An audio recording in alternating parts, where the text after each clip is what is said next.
পটল কুমার গানওয়ালা। কে দরজা ধাক্কা দিচ্ছে এভাবে? হ্যাঁ, আমি দেখছি। কে হন আপনি? সুজন কুমারের? আমি মানে আমরা খবর পেয়েছি অসুস্থ হওয়ার পর উনি হাসপাতালে না গিয়ে বাড়িতে ফিরে এসেছেন। কোথায় উনি?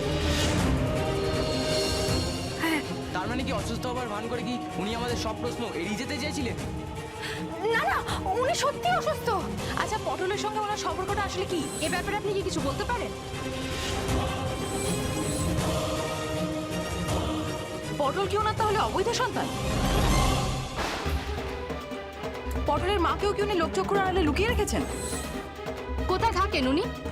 জানি না, আমি কিচ্ছু জানি না। প্লিজ প্লিজ আমাকে ক্ষমা করুন। সুজন কুমার তো সবই জানেন প্রশ্নের উত্তর। তাহলে ওনাকে ডাকুন, ওনাকেই জিজ্ঞেস করি। প্লিজ প্লিজ আপনারা এখন যান, প্লিজ যান। প্লিজ আমি হাত জোড় করে বলছি, প্লিজ আপনারা যান এখন। লজ্জায় কি মুখ লুকিয়েছেন উনি? কিন্তু আমরা তো ওনার সাথে কথা বলবোই। ডাকুন সুজন কুমারকে। আপনি ডাকুন সুজন কুমারকে। আমরা ওনার সাথে কথা না বলে কিছুতেই যাবো না।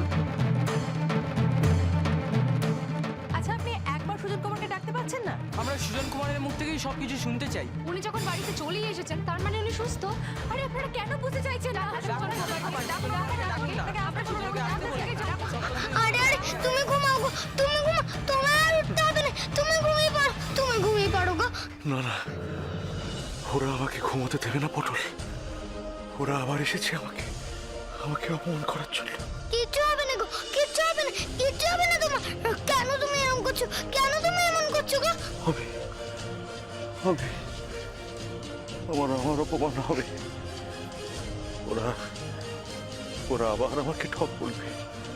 না গো, না, কেউ কিচ্ছুটি বলবে না, কেউ কিচ্ছুটি না। আমি ওদের বলে দেবো, ওরা যেন আর না বলে।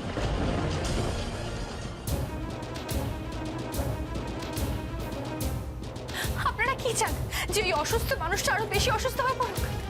প্লিজ আপনাদের এই গসিপ বন্ধ করুন প্লিজ। দেখুন দেখুন, আমি হাত জোড় করে বলছি, প্লিজ আপনারা ফিরে যান, প্লিজ প্লিজ ফিরে যান আপনারা। দেখুন মিস্টার মল্লিক অসুস্থ, ওনাকে প্লিজ আর অসুস্থ করবেন না আপনারা। প্লিজ চলে যান এখান থেকে, প্লিজ চলে যান প্লিজ।